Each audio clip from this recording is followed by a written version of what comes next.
ತಾರಕಕ್ಕೇರಿದ nice ರಸ್ತೆ toll ಜಟಾಪಟಿ ವಿಚಾರ. H D. Kumaraswamy ಅವರ ಹೇಳಿಕೆಗೆ ಡಿ.ಕೆ. ಸುರೇಶ್ ವಾಗ್ದಾಳಿಯನ್ನು ನಡೆಸಿದ್ದಾರೆ. ಈ ನೈಸ್ ರಸ್ತೆಯ ಟೋಲ್ ಜಟಾಪಟಿ ಏನಿದೆ ವಾಕ್ಸಮರಕ್ಕೆ ಕಾರಣ ಆಗ್ತಾ ಇದೆ. ಒಂದ್ ಕಡೆ ಎಚ್.ಡಿ. ಕುಮಾರಸ್ವಾಮಿ ಅವರ ಹೇಳಿಕೆಯ ಬೆನ್ನಲ್ಲೇ ಈಗ ಡಿ.ಕೆ. ಸುರೇಶ್ ವಾಗ್ದಾಳಿ ನಡೆಸಿದ್ದಾರೆ. ಕುಮಾರಸ್ವಾಮಿ ಎತ್ತಿಕಟ್ಟಿ ರಾಜಕಾರಣ ಮಾಡ್ತಾ ಇದ್ದಾರೆ.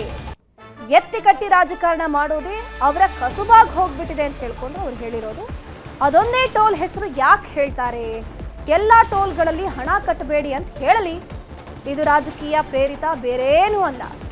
ಕೇಂದ್ರ ಸಚಿವ ಎಚ್.ಡಿ. ಕುಮಾರಸ್ವಾಮಿ ವಿರುದ್ಧ ಮಾಜಿ ಸಂಸದ ಡಿ.ಕೆ. ಸುರೇಶ್ ವಾಗ್ದಾಳಿಯನ್ನು ನಡೆಸಿದ್ದಾರೆ.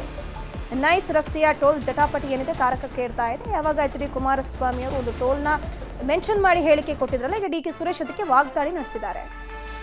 ರಾಜಕಾರಣ ಮಾಡೋರ್ನ ಏನು ಮಾಡೋಕ್ಕಾಗತ್ರಿ? ರಾಜಕಾರಣದಲ್ಲಿ ಕೆಲಸ ಮಾಡಿ ಬದುಕಬೇಕು ಅನ್ನೋದಿಲ್ವಲ್ಲ, ಕೆಲಸ ಮಾಡಿ ತೋರಿಸ್ಬೇಕು ಅನ್ನೋದಿಲ್ಲ. ಎತ್ಕಟ್ಟು ರಾಜಕಾರಣ ಮಾಡೋ ಕಸಬಿರೋ ಅಂಥವ್ರನ್ನ ಉತ್ತರ ಕೊಡೋದಕ್ಕೆ ನೀವು ಮಾಧ್ಯಮದ ಮೇಲೆ ಅದರ ಬಗ್ಗೆ ಗಮನ ಹರಿಸಬೇಕೇ ಹೊರತು ಒಬ್ಬ ಕೇಂದ್ರ ಸಚಿವ ಯಾವ ರೀತಿಯಾಗಿ ಎತ್ಕಟ್ತಾ ಇದ್ದಾರೆ ಅನ್ನೋದನ್ನು ನೋಡಬೇಕು. ಅದೊಂದೇ ಟೋಲ್ ಯಾಕೆ ಹೇಳ್ತಾರೆ? ಎಲ್ಲ ಟೋಲ್ನು ಹೇಳಿ, ಎಲ್ಲ ಟೋಲ್ನು ಹೇಳಿ, ಯಾವ ಟೋಲ್ಗೂ ದುಡ್ಡು ಕಟ್ಟಬೇಡಿ ಅಂತ ಹೇಳ್ಬಿಟ್ಟು ಎಲ್ಲ ಟೋಲ್ಗೂ ಹೇಳಿ. ಮಾಡೋದೆಲ್ಲ ಅನಾಚಾರ, ಮನೆ ಮುಂದೆ ಬೃಂದಾವನ. ನೀವು ಅವ್ರಿಗೆ ಬೆಂಬಲ ಕೊಡ್ತೀರಿ, ಅವ್ರು ಮಾತಾಡ್ತಾರೆ. ಎತ್ಕಟ್ಟು ರಾಜಕಾರಣ ಮಾಡೋರ್ನ ಏನು ಮಾಡೋಕ್ಕಾಗತ್ರಿ? ರಾಜಕಾರಣದಲ್ಲಿ ಕೆಲಸ ಮಾಡಿ ಬದುಕಬೇಕು ಅನ್ನೋದಿಲ್ವಲ್ಲ, ಕೆಲಸ ಮಾಡಿ ತೋರಿಸ್ಬೇಕು ಅನ್ನೋದಿಲ್ಲ. ಎತ್ಕಟ್ಟು ರಾಜಕಾರಣ ಮಾಡೋ ಕಸಬಿರೋ ಅಂಥವ್ರನ್ನ ಉತ್ತರ ಕೊಡೋದಕ್ಕೆ ನೀವು ಮಾಧ್ಯಮದ ಮೇಲೆ ಅದರ ಬಗ್ಗೆ ಗಮನ ಹರಿಸಬೇಕೇ ಹೊರತು ಒಬ್ಬ ಕೇಂದ್ರ ಸಚಿವ ಯಾವ ರೀತಿಯಾಗಿ ಎತ್ಕಟ್ತಾ ಇದ್ದಾರೆ ಅನ್ನೋದನ್ನು ನೋಡಬೇಕು. ಅದೊಂದೇ ಟೋಲ್ ಯಾಕೆ ಹೇಳ್ತಾರೆ? ಎಲ್ಲ ಟೋಲ್ನು ಹೇಳಿ, ಎಲ್ಲ ಟೋಲ್ನು ಹೇಳಿ, ಯಾವ ಟೋಲ್ಗೂ ದುಡ್ಡು ಕಟ್ಟಬೇಡಿ ಅಂತ ಹೇಳ್ಬಿಟ್ಟು ಎಲ್ಲ ಟೋಲ್ಗೂ ಹೇಳಿ. ಮಾಡೋದೆಲ್ಲ ಅನಾಚಾರ, ಮನೆ ಮುಂದೆ ಬೃಂದಾವನ.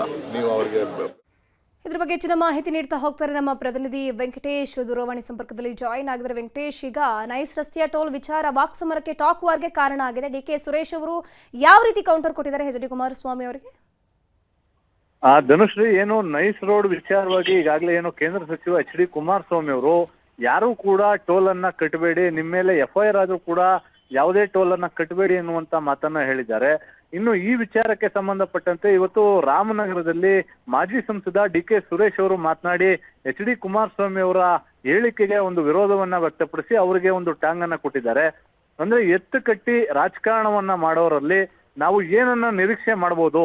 ಇದೊಂದೇ ಟೋಲ್ ವಿಚಾರವಾಗಿ ಯಾಕೆ ಪ್ರಸ್ತಾಪವನ್ನ ಮಾಡ್ತಾ ಇದ್ದಾರೆ? ಬೇರೆ ಬೇರೆ ಟೋಲ್ಗಳಿವೆ, ಆ ಟೋಲ್ಗಳಿಗೂ ಕೂಡ ಇದೇ ರೀತಿ ಹೇಳಿ ಎನ್ನುವಂತ ಮಾತನ್ನ ಡಿ.ಕೆ. ಸುರೇಶ್ ಅವರು ಹೇಳಿದ್ದಾರೆ. ಜೊತೆಗೆ ಕುಮಾರಸ್ವಾಮಿ ಅವರು ಈ ರೀತಿ ಮಾತನಾಡಿರುವಂತ ವಿಚಾರವಾಗಿ ಅವರು ಕೆಂಡ ಕಾರಿದ್ದಾರೆ. ಅಂದ್ರೆ ಎತ್ಕಟ್ಟಿ ರಾಜಕಾರಣವನ್ನ ಮಾಡೋರ ಹತ್ರ ಏನು ನಿರೀಕ್ಷೆ ಮಾಡ್ಲಿಕ್ಕೆ ಸಾಧ್ಯ ಇಲ್ಲ. ಜೊತೆಗೆ ಈ ಒಂದು ಟೋಲ್ ವಿಚಾರವಾಗಿ ಸಾಕಷ್ಟು ಚರ್ಚೆಗಳು ನಡೀತಾ ಇದೆ. ಆದ್ರೆ ಈ ವಿಚಾರವಾಗಿ ಒಬ್ಬ ಕೇಂದ್ರ ಸಚಿವರಾಗಿ ಈ ರೀತಿ ಮಾತನಾಡ್ತಕ್ಕಂಥದ್ದು ಎಷ್ಟು ಸರಿ ಎನ್ನುವಂತ ಪ್ರಶ್ನೆಯನ್ನ ಸ್ವತಃ ಕುಮಾರಸ್ವಾಮಿ ಅವರಿಗೆ ಮಾಡಿದ್ದಾರೆ. ಧನುಶ್ರೀ, ಥ್ಯಾಂಕ್ ಯು ವೆಂಕಟೇಶ್ ತಮ್ಮೆಲ್ಲ ಮಾಹಿತಿಗಾಗಿ. 200 ರೂಪಾಯಿಗಾಗಿ ಮಂಗಳಮುಖಿಯ ಮರ್ಡರ್ ಮಾಡಲಾಗಿದೆ. ಮೆಜೆಸ್ಟಿಕ್ನ ಬಿಎಂಟಿಸಿ ನಿಲ್ದಾಣದಲ್ಲಾಗಿರೋ ಭೀಕರ ಕೃತ್ಯ ಇದು. ಬರೀ 200 ರೂಪಾಯಿ ವಿಚಾರಕ್ಕೆ ಸಂಬಂಧಪಟ್ಟಂತೆ ಮಂಗಳಮುಖಿಯನ್ನ ಕೊಲೆ ಮಾಡಿದ್ದಾನೆ ಕಿಡಿಗೇಡಿ. ಘಟನೆ ನಡೆದಿರೋದು ಮೆಜೆಸ್ಟಿಕ್ನ ಬಿಎಂಟಿಸಿ ನಿಲ್ದಾಣದಲ್ಲೇ. ಜನಜಂಗುಳಿರುವಂತಹ ಜಾಗ ಇದು. ಹಣ ಕೊಡುವಂತ ಕೇಳಿರ್ತಾನೆ. ಹಣ ಕೊಡದಿದ್ದಕ್ಕೆ ದೇವಿ ಅನ್ನೋರ ಹತ್ಯೆಯಾಗಿದೆ. ರಾಮಮೂರ್ತಿ ನಗರದ ಗೌತಮ್ನಿಂದ ಕೊಲೆ ಆಗಿರೋದು. ರಾತ್ರಿ ಹೊತ್ತಲ್ಲಿ ರಾಬರಿಗೆ ಈ ಆರೋಪಿ ಇಳಿತಿರ್ತಾರೆ. ಡ್ರ್ಯಾಗರ್ ಏರಿತದಿಂದ ಸ್ಥಳದಲ್ಲೇ ದೇವಿ ಸಾವನ್ನಪ್ಪಿದ್ದಾರೆ. ಸದ್ಯ ಕೊಲೆ ಮಾಡಿ ಎಸ್ಕೇಪ್ ಆಗಿದ್ದಾನೆ ಆರೋಪಿ ಗೌತಮ್. ಆತನ ಬಂಧನ ಕೂಡ ಆಗಿದೆ. ಉಪ್ಪಾರಪೇಟೆ ಪೊಲೀಸರು ಆರೋಪಿಯನ್ನ ಬಂಧಿಸಿರೋದು. ಸ್ಕ್ರೀನ್ ನೋಡ್ತಾ ಇದ್ರಲ್ಲ, ಇದೇ ಆರೋಪಿ ಗೌತಮ್. ಆಕೆ ದೇವಿ ಅಂತ ಮಂಗಳಮುಖಿ ಆಗಿರ್ತಾರೆ. ಆಕೆಯ ಬಳಿ ಹೋಗಿ ಈತ ದುಡ್ಡು ಕೇಳಿರ್ತಾನೆ ಗೌತಮ್, 200 ರೂಪಾಯಿ ದುಡ್ಡು ಕೊಡು ಅಂತ ಹೇಳ್ಕೊಂಡು. ಆವಾಗ ಅವರು ಕೊಡಲ್ಲ ಅಂತ ಹೇಳಿರ್ತಾರೆ. ಆ ಸಂದರ್ಭದಲ್ಲಿ ಮಾತಿಗೆ ಮಾತು ಬೆಳೆದು ಆತನ ಕೈಯಲ್ಲಿ ಡ್ರ್ಯಾಗರ್ ಇರುತ್ತೆ. ಅದರಿಂದ ಆಕೆಗೆ ಇರಿದು ಆಕೆಯನ್ನ ಬರ್ಬರುವ ಕೊಲೆ ಮಾಡಲಾಗಿದೆ. ಭದ್ರಾ ಡ್ಯಾಂನಿಂದ ನಾಲೆಗಳಿಗೆ ನೀರು ಬಿಡೋಕೆ ಒತ್ತಾಯ ಜೋರಾಗಿ ಕೇಳಿ ಬರ್ತಾ ಇದೆ. ಹರಿಹರ ಬಳಿ ರಾಷ್ಟ್ರೀಯ ಹೆದ್ದಾರಿಗೆ ನುಗ್ಗಿದ್ದಾರೆ ರೈತರು. ಸುಮಾರು ದಿನಗಳಿಂದ ಅವರು ಆಗ್ರಹ ಮಾಡ್ತಾ ಇದ್ದಾರೆ, ಭದ್ರಾ ಡ್ಯಾಂನಿಂದ ನಾಲೆಗಳಿಗೆ ನೀವು ನೀರು ಬಿಡಬೇಕು ಅಂತ ಹೇಳಿಕೊಂಡು. ಆದರೆ ಸಂಬಂಧಪಟ್ಟ ಅಧಿಕಾರಿಗಳು, ಸರ್ಕಾರ ಇದಕ್ಕೆ ಒಪ್ಪಿಗೆ ಸೂಚಿಸ್ತಾ ಇಲ್ಲ. ಹಾಗಾಗಿ ಹರಿಹರ ಬಳಿ ರಾಷ್ಟ್ರೀಯ ಹೆದ್ದಾರಿಗೆ ನುಗ್ಗಿದ್ದಾರೆ ರೈತರು. ಪುಣೆ ಬೆಂಗಳೂರು ಹೆದ್ದಾರಿಯನ್ನ ತಡೆದು ಪ್ರತಿಭಟನೆ ಮಾಡಿದ್ದಾರೆ. ಧರಣಿ ಕುಳಿತಿದ್ದಾರೆ ರೈತ ಮುಖಂಡರು. ಸದ್ಯಕ್ಕೆ ಆ ರೈತ ಮುಖಂಡರನ್ನ ಪೊಲೀಸರು ವಶಕ್ಕೆ ಪಡ್ಕೊಂಡಿದ್ದಾರೆ. ಸೋಮವಾರ ದಾವಣಗೆರೆ ನಗರ ಬಂದ್ಗೆ ಕರೆ ಕೊಡಲಾಗಿದೆ. ಮಂಗಳವಾರ ಹರಿಹರ ಬಂದ್ ಮಾಡೋ ಎಚ್ಚರಿಕೆಯನ್ನು ಕೊಟ್ಟಿದ್ದಾರೆ. ನಿನ್ನೆಯೂ ಕೂಡ ಇದೇ ರೀತಿ ದೊಡ್ಡ ಮಟ್ಟದಲ್ಲಿ ಪ್ರತಿಭಟನೆ ಮಾಡಿದ್ರು. ಆ ರೈತರ ಆಗ್ರಹ ಒಂದೇ, ನಮ್ಗೆ ನೀರು ಬೇಕು, ನೀರು ಬಿಡಿ ಅಂತ. ಯಾಕಂದ್ರೆ ಬೆಳೆಗಳನ್ನ ನಂಬಿ ಅವರು ಬದುಕನ್ನ ಸಾಗಿಸೋದು. ಸೊ ಬೆಳೆಗಳನ್ನ ಬೆಳೆಯೋದಕ್ಕೂ ಕೂಡ ಅಲ್ಲಿ ನೀರಿಲ್ಲ ಅಂತಂದ್ರೆ ನಾವ್ ಏನು ಮಾಡೋದು? ದಯವಿಟ್ಟು ಭದ್ರಾದಿಂದ ನಾಲೆಗಳಿಗೆ ನೀರನ್ನ ಹರಿಬಿಡಿ ಅಂತ ಹೇಳ್ಕೊಂಡು ಅವರು ಆಗ್ರಹ ಮಾಡ್ತಿದ್ದಾರೆ. ಈಗ ಬಂದಿರತ್ತೆ. ಸೋಮವಾರ ದಾವಣಗೆರೆ ನಗರ ಬಂದ್ಗೆ ಕರೆ ಕೊಟ್ಟಿದ್ದಾರೆ. ಮಂಗಳವಾರ ಹರಿಹರ ಬಂದ್ಗೆ ಕರೆಯನ್ನು ಕೊಟ್ಟಿದ್ದಾರೆ. ಅದ್ರ ಜೊತೆಗೆ ನೀವು ಇದಕ್ಕೆ ಒಪ್ಪದಿದ್ರೆ ನಾವು ಬಂದ್ ಮಾಡೇ ಮಾಡ್ತೀವಿ ಅಂತ ಹೇಳ್ಕೊಂಡು ಎಚ್ಚರಿಕೆಯನ್ನು ಕೂಡ ಕೊಟ್ಟಿರೋದು. ಪ್ರತಿಭಟನೆ ತೀವ್ರ ಸ್ವರೂಪವನ್ನು ಪಡ್ಕೊಳ್ತಾ ಇದೆ. ಪೊಲೀಸರು ಕೂಡ ಅಲ್ಲಿ ಜಮಾವಣೆಗೊಂಡಿದ್ದಾರೆ.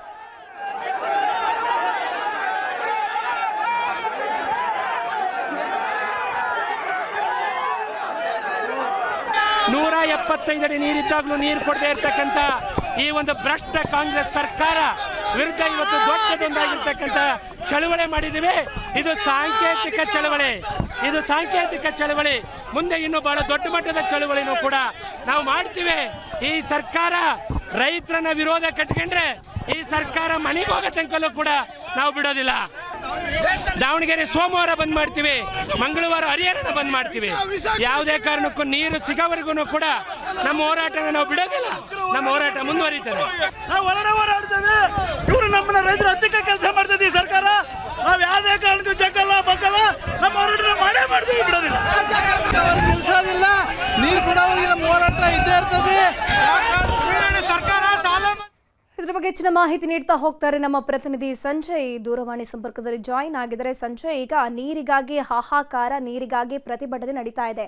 ಸದ್ಯದ ಅಲ್ಲಿನ ಪರಿಸ್ಥಿತಿ ಯಾವ ರೀತಿ ಇದೆ? ಧನುಶ್ರೀ, ಏನು ಕಳೆದ ಒಂದು ತಿಂಗಳಿಂದನೂ ಕೂಡ ಏನು ಭದ್ರಾ ಬಲದಂಡೆ ಕಾಲುವೆಗೆ ನೀರು ಹರಿಸಬೇಕು ಭದ್ರದಿಂದ ಅಂತ ಹೇಳಿ ರೈತರು ಸಾಕಷ್ಟು ಹೋರಾಟವನ್ನ ಮಾಡಿದ್ರು. ಆದ್ರೆ ಇವತ್ತು ಏನು ಈಗಾಗಲೇ ಮೊನ್ನೆ ಒಂದು ಮೀಟಿಂಗ್ ಕೂಡ ಆಗಿತ್ತು. ಆದ್ರೆ ಅದು ಮೀಟಿಂಗ್ ಅಲ್ಲಿ ನೀರು ಬಿಡದೇ ಇರೋ ಕಾರಣ ಇವತ್ತು ಏನು ರೈತ ಒಕ್ಕೂಟದಿಂದ ಎಲ್ಲ ರೈತರು ಕೂಡ ಇವತ್ತು ಭಾಗವಹಿಸಿ ಪ್ರತಿಭಟನೆಯಲ್ಲಿ ರಾಷ್ಟ್ರೀಯ ಹೆದ್ದಾರಿ 48 ಬಂದ್ ಮಾಡುವ ಮೂಲಕ ಒಂದು ಹೋರಾಟವನ್ನ ನಡೆಸಿದ್ದಾರೆ. ಏನು ಇನ್ನು ಇವತ್ತು ಇಲ್ಲ ನಾಳೆ ಒಳಗಡೆ ಕಾಲುವೆಗೆ ನೀರು ಹರಿದೇ ಇದ್ರೆ ಮತ್ತೆ ಉಗ್ರವಾದ ಹೋರಾಟಕ್ಕೆ ನಾವು ಇಳಿತೀವಿ. ಏನು ಹರಿಹರ, ದಾವಣಗೆರೆ ಇರ್ಬೋದು, ಈ ಭಾಗದ ಎಲ್ಲಾ ನಗರಗಳನ್ನ ಬಂದ್ ಮಾಡುವಂತ ಕೆಲಸವನ್ನ ಮಾಡ್ತೀವಿ ಅಂತ ಹೇಳಿ ಈಗ ರೈತರು ಹೇಳಿರುವಂತದ್ದು. ಸದ್ಯಕ್ಕೆ ಈಗ ಅಲ್ಲಿ ಏನು ಪ್ರತಿಭಟನೆಯಲ್ಲಿ ನಿರತರಾಗಿದ್ದಂತಹ ಒಂದು 200ಕ್ಕೂ ಅಧಿಕ ಜನರನ್ನ ಈಗಾಗಲೇ ಪೊಲೀಸರು ಬಂಧನವನ್ನು ಮಾಡ್ಕೊಂಡು ಏನೋ ಅವ್ರನ್ನ ಕರ್ಕೊಂಡು ಹೋಗಿರುವಂತದ್ದು. ಈಗ ಸದ್ಯಕ್ಕೆ ಅವರೆಲ್ಲರೂ ಕೂಡ DAR ಗ್ರೌಂಡ್ ನಲ್ಲಿ ಬಂಧನ ಮಾಡಿ ಇಟ್ಟಿರುವಂತದ್ದು. ಸದ್ಯಕ್ಕೆ ಮುಂದಿನ ದಿನಗಳಲ್ಲಿ ಹೋರಾಟ ಇನ್ನು ಇದಕ್ಕೂ ಉಗ್ರವಾಗಿರುತ್ತೆ ಅಂತ ಹೇಳಿ ಈಗಾಗಲೇ ರೈತ ಮುಖಂಡರು ಕೂಡ ಎಚ್ಚರಿಕೆಯನ್ನು ನೀಡಿರುವಂತದ್ದು. ಧನುಶ್ರೀ, ಥ್ಯಾಂಕ್ ಯು ಸಂಜಯ್ ತಮ್ಮ ಮಾಹಿತಿಗಾಗಿ. ಸಚಿವ ನಾಗೇಂದ್ರ ರಾಜೀನಾಮೆಗೆ ಒತ್ತಡದ ಬೆನ್ನಲ್ಲೇ ಬೆಳಗಾವಿಯಲ್ಲಿ ಬಿಜೆಪಿಗರು ಹೋರಾಟವನ್ನು ಮಾಡ್ತಾ ಇದ್ದಾರೆ. ಸುಮಾರು ದಿನಗಳಿಂದ ಈ ಭಾಗದಲ್ಲಿ ಹೋರಾಟ ಜೋರಾಗಿ ನಡೀತಾ ಇದೆ. ಆಗ್ರಹ ಒಂದೇ, ಸಚಿವ ನಾಗೇಂದ್ರ ರಾಜೀನಾಮೆಯನ್ನ ಕೊಡಬೇಕು ಅಂತ ಹೇಳಿಕೊಂಡು ಬಿಜೆಪಿ ಹೋರಾಟದ ಬೆನ್ನಲ್ಲೇ ರಸ್ತೆಯಲ್ಲಿ ಬೆಂಕಿ ಹಚ್ಚಿ ಪ್ರತಿಭಟನೆ ಮಾಡ್ತಾ ಇದ್ದಾರೆ. ಎಲ್ಲರ ಆಗ್ರಹ ಒಂದೇ, ಭ್ರಷ್ಟಾಚಾರದ ಆರೋಪವನ್ನು ಹೊತ್ತಿರುವಂತಹ ನಾಗೇಂದ್ರ ಅವರು ರಾಜೀನಾಮೆಯನ್ನ ಕೊಡಬೇಕು. ಖುದ್ದು ಆ ರಾಜೀನಾಮೆಯನ್ನ ಸಿಎಂ DK ಶಿವಕುಮಾರ್ ಅವರೇ ಘೋಷಣೆ ಮಾಡಬೇಕು ಅಂತ ಹೇಳ್ಕೊಂಡು ಮೊನ್ನೆ ಸದನದಲ್ಲೂ ಕೂಡ ಆಗ್ರಹ ಆಯಿತು, ಪ್ರತಿಭಟನೆ ಆಯಿತು. ಈಗ ಜಿಲ್ಲೆಗಳಲ್ಲೂ ಕೂಡ ಪ್ರತಿಭಟನೆ ಆಗ್ತಾ ಇದೆ. ಆಗ್ರಹ ಒಂದೇ, ಬಿ ನಾಗೇಂದ್ರ ರಾಜೀನಾಮೆ ಆಗಬೇಕು. ಭ್ರಷ್ಟಾಚಾರದ ಆರೋಪ ಹೊತ್ತಿದ್ದಾರೆ, ಇನ್ನೂ ಕೂಡ ಅದರಿಂದ ಕ್ಲೀನ್ ಚಿಟ್ ಸಿಕ್ಕಿಲ್ಲ. ಅಂಥ ವ್ಯಕ್ತಿಯನ್ನು ನೀವು ಸಚಿವ ಸ್ಥಾನದಲ್ಲಿ ತಂದು ನಿಲ್ಲಿಸಿದ್ರೆ ಹೆಂಗೆ ಅನ್ನುವಂಥ ಪ್ರಶ್ನೆ ಮಾಡ್ತಾ ಇರೋದು ಹೋರಾಟಗಾರರು.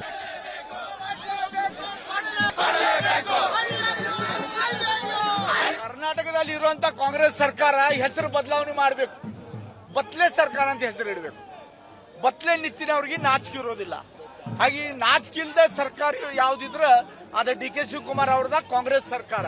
ಯಾಕಂದ್ರೆ 187 ಕೋಟಿ ಹಣದ ಹಗರಣಾಗಿಂದ ಸಿದ್ದರಾಮಯ್ಯ ಅವರು ಒಪ್ಕೊಂಡ ಅವ್ರಿಗೆ ಮಂತ್ರಿಮಂಡಲದಿಂದ ವಜಾ ಮಾಡ್ತಾರೆ. ಆದ್ರೆ DK ಶಿವಕುಮಾರ್ ಅವರು ವಾಪಸ್ ತಗೊಂಡ ನಾನು ಇಬ್ರು ಕೂಡಿ ನಾವು ಇಬ್ರು ಡಿಗ್ರಿ ಮುಗಿಸಿ ಬಂದೇವ್. ಕಳ್ಳು ಹೆಂಗ್ ಮಾಡೋದು, ಭ್ರಷ್ಟಾಚಾರ ಹೆಂಗ್ ಮಾಡೋದು, ಭ್ರಷ್ಟಾಚಾರ ದುನಿಯಾದಾಗ ನಮ್ಮಷ್ಟು ದೊಡ್ಡವ್ರು ಯಾರು ಇಲ್ಲ. ಮತ್ತೆ ಇದ್ರ ರೆಕಾರ್ಡ್ ನಾವು ಕಾಯಂ ಇಡಬೇಕಾದ್ರೆ ನೀ ಕೂಡಿ ಕರ್ನಾಟಕ ಲೂಟಿ ಮಾಡೋಣ ಅಂತ ವಿಚಾರ ಮಾಡಿ DK ಶಿವಕುಮಾರ್ ಅವರ ನಾಗೇಂದ್ರ ಅವ್ರಿಗೆ ಮಂತ್ರಿ ಮಾಡಿದ್ದಾರೆ. ಈಗಾಗಲೇ ನಮ್ಮ ಸುಭಾಷ್ ಪಾಟೀಲ್ ಹೇಳಂಗೆ ಇವನಿಗೆ ಕನಸ್ತನ ಇದ್ರ ಸ್ವಲ್ಪ ಧೈರ್ಯ ಇದ್ರ ಅವ್ರ ರಾಜೀನಾಮೆ ತಗೊಂಡು ತೋರಿಸ್ಬೇಕು. ನಾಗೇಂದ್ರ ವಿರುದ್ಧ ಕೇಂದ್ರ ಸಚಿವ ಜೋಶಿ ಆಕ್ರೋಶವನ್ನು ವ್ಯಕ್ತಪಡಿಸಿದ್ದಾರೆ. ನಾಗೇಂದ್ರ ಅವರದ್ದು ಪೇಮೆಂಟ್ ಸೀಟ್ ಅದು ಅಂತ ಹೇಳ್ಕೊಂಡು ಕಿಡಿಕಾರಿದ್ದಾರೆ. ಪೇಮೆಂಟ್ ಕೊಟ್ಟು ಗಿಟ್ಟಿಸಿರುವಂತಹ ಸೀಟ್ ಅದು. ಕೂಡಲೇ ಅವರನ್ನ ಸಂಪುಟದಿಂದ ಕೈ ಬಿಡಬೇಕು ಅಂತ ಹೇಳ್ಕೊಂಡು ಆಗ್ರಹ ಮಾಡಿದ್ದಾರೆ ಜೋಶಿ ಅವರು. ಚಾರ್ಜ್ ಶೀಟ್ ಹಾಕಲು ಸಿಬಿಐ ಮನವಿಯನ್ನ ಮಾಡಿಕೊಂಡಿತ್ತು. ರಾಜ್ಯಪಾಲರಿಗೆ ಈ ಬಗ್ಗೆ ಸಿಬಿಐ ಮನವಿ ಸಲ್ಲಿಸಿತ್ತು ಅಂತ ಹೇಳಿದ್ದಾರೆ. ಸಿಬಿಐದವರು ಈ ಮೊದಲನೇ ಅದು ಈಗ ಹೊರಗಡೆ ಬಂದಿದೆ, ಅವ್ರ ಮಂತ್ರಿ ಆಗೋಕ್ಕಿಂತ ಮೊದಲನೇ ರಾಜ್ಯಪಾಲರಿಗೆ ಅವ್ರು ಚಾರ್ಜ್ ಶೀಟ್ ಫೈಲ್ ಮಾಡಲಿಕ್ಕೆ ಅನುಮತಿ ಕೇಳ್ಯಾರ. ಅಂದರೆ ಯಾವ ಮಟ್ಟಕ್ಕೆ ಕಾಂಗ್ರೆಸ್ ಪಾರ್ಟಿ ಹೋಗ್ತಾ ಇದೆ ಅಂತ. ಹಾಗಾಗಿ ಇದು ಪೇಮೆಂಟ್ ಸೀಟು ಅನ್ನುವಂಥ ಆರೋಪವನ್ನು ಸಹಿತ ಸನ್ಮಾನ್ಯ ಅಶೋಕ್ ಅವರು ಮಾಡಿದ್ದಾರೆ. ಕಾಂಗ್ರೆಸ್ ಪಾರ್ಟಿಗೆ ನೈತಿಕತೆಯ ಗಾಳಿಗಂಧ ಸ್ವಲ್ಪ ಆದರೂ ಇದ್ದರೆ ತಕ್ಷಣ ಅವರನ್ನು ಡ್ರಾಪ್ ಮಾಡಬೇಕು. ನಾಗೇಂದ್ರ ರಾಜೀನಾಮೆಗೆ ಆಗ್ರಹಿಸಿ ಬಿಜೆಪಿ ಧರಣಿ ವಿಚಾರಕ್ಕೆ ಸಂಬಂಧಪಟ್ಟಂತೆ ಬಾಗಲಕೋಟೆಯಲ್ಲಿ ಸಚಿವ ಕಾಶಪ್ಪನವರ ಹೇಳಿಕೆಯನ್ನ ಕೊಟ್ಟಿದ್ದಾರೆ. ನಾಗೇಂದ್ರ ಅವರನ್ನ ಕೋರ್ಟ್ ಅಪರಾಧಿ ಅಂತ ಎಲ್ಲಿ ತೀರ್ಮಾನ ಮಾಡಿದೆ? ಅಪರಾಧಿಯಾದ ಮೇಲೆ ತಾನೇ ರಾಜೀನಾಮೆ ಕೋರ್ಟ್ನಲ್ಲಿ ನಡೀತಾ ಇದೆ. ಧರ್ಮೇಂದ್ರ ಪ್ರಧಾನ್ ನೀಟ್ ಪ್ರಶ್ನೆ ಪತ್ರಿಕೆ ಅಕ್ರಮದಲ್ಲಿ ಆರೋಪ ಹೊತ್ತಿದ್ರು. ಅದಕ್ಕೆ ಜೆನ್ಜಿ ವಿದ್ಯಾರ್ಥಿಗಳು ಹೋರಾಟವನ್ನು ಮಾಡಿದ್ರು. ಹೀಗಾಗಿ ಕೇಂದ್ರ ಸಚಿವ ಧರ್ಮೇಂದ್ರ ಪ್ರಧಾನ್ ರಾಜೀನಾಮೆ ಕೊಟ್ಟಿದ್ದಾರೆ. ಸಚಿವ ನಾಗೇಂದ್ರ ಮೇಲೆ ಆರೋಪ ಏನಿದೆ? ಬರೀ ಒಂದು ಎಫ್ಐಆರ್ ದಾಖಲಾಗಿದೆ ಅಂದ್ರು. ಸಚಿವರು ಹಾಗಾದ್ರೆ ರಾಜೀನಾಮೆ ಕೊಡಬೇಕಾ? ಕೋರ್ಟ್ ಸಚಿವರನ್ನ ಅಪರಾಧಿ ಅಂತ ತೀರ್ಮಾನ ಮಾಡಬೇಕು. ಸಚಿವ ನಾಗೇಂದ್ರ ಅಪರಾಧಿನೇ ಅಲ್ಲ. ಸುಮ್ಮನೆ ಸದನದ ಸಮಯ ಹಾಳು ಮಾಡೋ ಕೆಲಸ ಬಿಜೆಪಿ ಮಾಡ್ತಿದೆ. ಬಿಜೆಪಿಗೆ ದೇಶದ ಅಭಿವೃದ್ಧಿ, ಜನತೆಯ ಅಭಿವೃದ್ಧಿ, ರಾಜ್ಯದ ಅಭಿವೃದ್ಧಿ ಬೇಕಿಲ್ಲ. 2018ರಿಂದ 23ರವರೆಗೆ ಬಿಜೆಪಿಯವರು ಏನ್ ಮಾಡಿದ್ರು? ರಾಜ್ಯದಲ್ಲಿ ಬಿಜೆಪಿ ಅಭಿವೃದ್ಧಿ ಮಾಡೋದಕ್ಕೆ ಇಂದು ರಾಜ್ಯದ ಜನತೆ ಬಿಜೆಪಿಯನ್ನ ಮನೆ ಕಳಿಸಿದೆ ಅಂತ ಹೇಳ್ಕೊಂಡು ಕಾಶಪ್ಪನವರು ಹೇಳಿದ್ದಾರೆ. ಆರೋಪಿಯಲ್ಲಿ ಅಪರಾಧಿ ಅಂತ ಏನು ಕೋರ್ಟ್ ತೀರ್ಮಾನ ಮಾಡಿದ್ಯಾ? ಅಪರಾಧಿ ಆದ್ಮೇಲೆ ತಾನೆ. ಇವತ್ತು ಧರ್ಮೇಂದ್ರ ಪ್ರಧಾನ್ ಇವತ್ತು ಏನು ನೀಟ್ ಪತ್ರಿಕೆಯನ್ನ ಲೀಕ್ ಮಾಡಿದಂತ ಒಬ್ಬ ಸಚಿವ ಆರೋಪವನ್ನು ಹೊತ್ತಿದ್ರು ಅವರು. ಅದಕ್ಕೆ ಇವತ್ತು ನಮ್ಮ ಜೆನ್ಜಿ ರಾಜ್ಯದಲ್ಲಿ ವಿದ್ಯಾರ್ಥಿಗಳು, ದೇಶದಲ್ಲಿ ವಿದ್ಯಾರ್ಥಿಗಳು ಇವತ್ತು ಅವರನ್ನ ರಾಜೀನಾಮೆ ಕೇಳಿದ್ದಾರೆ. ಇವ್ರ ಮೇಲೆ ಆರೋಪ ಏನಿದೆ? ಕೇಳ್ರಿ, ಕೇವಲ ಒಂದು ಎಫ್ಐಆರ್ ಆದ ತಕ್ಷಣ ಆರೋಪ ರುಜು ಆಗಿಲ್ಲ. ಕೋರ್ಟು ಅಪರಾಧಿ ಅಂತ ತೀರ್ಮಾನ ಮಾಡಬೇಕು. ಅಪರಾಧಿನೇ ಅಲ್ಲ ಅವರು. ಅಪರಾಧಿ ಅಲ್ಲದೇ ಸುಮ್ಮನೆ ವಿನಾಕಾರಣ ಸದನದ ಸಮಯವನ್ನ ಹಾಳು ಮಾಡುವಂತ ಕೆಲಸ ಮಾಡ್ತಾ ಇದ್ದಾರೆ. ಅವ್ರಿಗೆ ದೇಶದ ಅಭಿವೃದ್ಧಿ, ಜನರ ಅಭಿವೃದ್ಧಿ, ಈ ರಾಜ್ಯದ ಅಭಿವೃದ್ಧಿ ಅವ್ರಿಗೆ ಅವಶ್ಯಕತೆ ಇಲ್ಲ. ಯಾಕಂದ್ರೆ 2018ರಿಂದ 23ರಲ್ಲಿ ಏನ್ ಮಾಡಿ